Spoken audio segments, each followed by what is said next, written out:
Sometimes the simplest jobs take you to the darkest places. I used to be a pizza delivery boy in Salem, Massachusetts, just trying to make ends meet. I thought it was easy money until one night I delivered to a house that should not have existed. It was just another night, another shift. Around 11:30 p.m., an order came in. But something was off. The address wasn't in our system. My manager thought it was a mistake, but then the phone rang.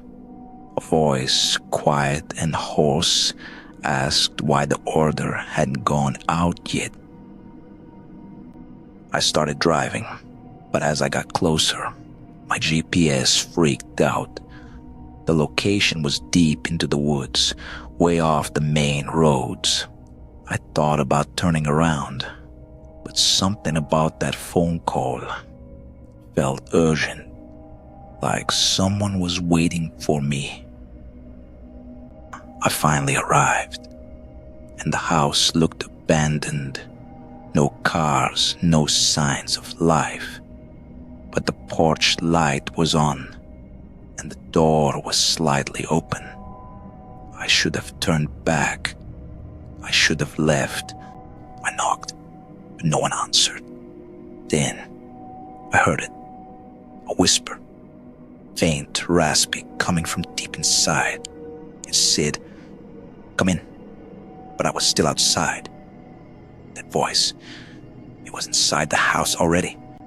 I stepped in just for a second.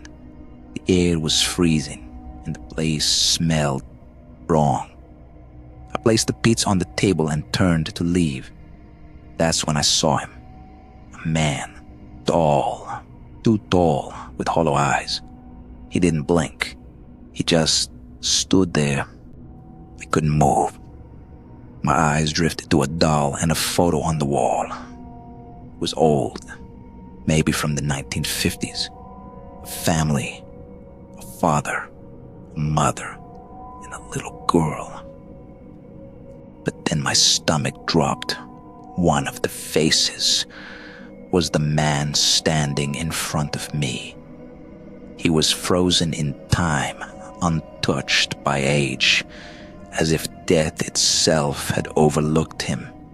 I knocked over a chair trying to back away, but when I looked up, he was gone. Just gone. Then the lights started flickering, and I heard it, a child's laugh, a sound that should have been innocent. But in that moment, it was pure evil. I didn't stay to ask questions. I ran, but as I reached my car, I heard something. Bare feet, running. I turned, but there was no one there. Just the footprints. I didn't stop driving until I was back in town. My hands were shaking. Then my phone rang. Unknown number.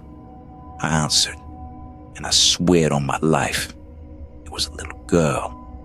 She giggled and said, "Thank you for delivering my pizza." Then, silence. I quit that job the next day. I never drove down that road again. And sometimes, when I close my eyes, I still hear that child's laughter.